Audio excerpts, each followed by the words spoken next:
সৃষ্টির আদি মুহূর্ত থেকে অস্তিত্বের বিভিন্ন স্তরের ক্রমবিবর্তনের মধ্যে নানা পর্যায়ে কত আবেগ, অনুভূতি, দর্শন সব কোথায় যেন মিলেমিশে একাকার হয়ে গেছে।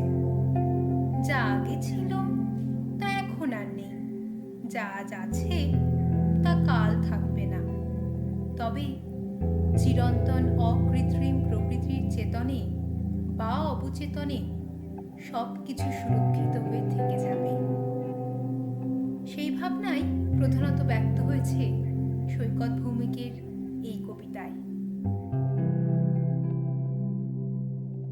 মহাসমুদ্রের স্রোতে ভেসে বেড়ায় নীরব অভিমানের তরঙ্গ। আচ্ছা, তারা কি সমষ্টিবদ্ধ, একজোট, নাকি একাকী, নিঃসঙ্গ? রাতের গাঢ় নিকষ কালো ক্যানভাসে অদৃশ্য তুলির আঁচড়ে ভেসে ওঠে এক ফালি চাঁদ, ঠিক যেন ওয়াচ টাওয়ারের স্বতন্ত্র প্রহরী।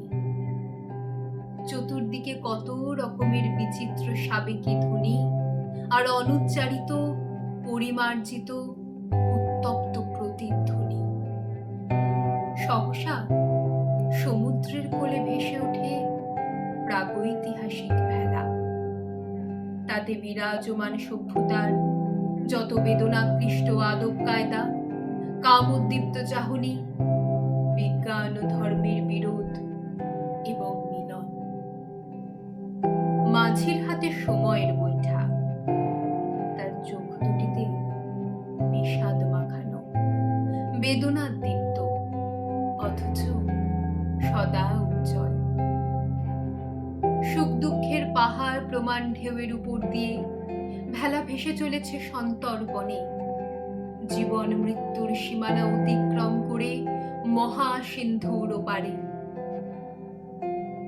কোনো এক দৈব মুহূর্তে, যখন বিশ্ব চরাচর গভীর শীতঘুমে আচ্ছন্ন হয়েছিল, যখন রাতের প্রাজ্ঞ বিজ্ঞ আকাশ তার সর্বব্যাপী অহংকার বিসর্জন দিয়েছিল নিঃশর্ত ভালোবাসার পরিশুদ্ধ শীতল জলে, সেই সময় মাঝিও তার ভেলাকে শেষবারের মতন প্রত্যক্ষ করেছিল কিছু নাম গোত্রহীন সদা ভ্রাম্যমান ছায়ামূর্তি।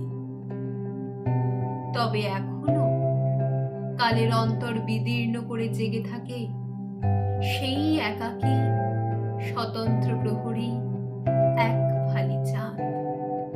পাহারা দেয় তোমার আমার বিবেককে। তার নীলিমায় উদ্ভাসিত হয়ে উঠুক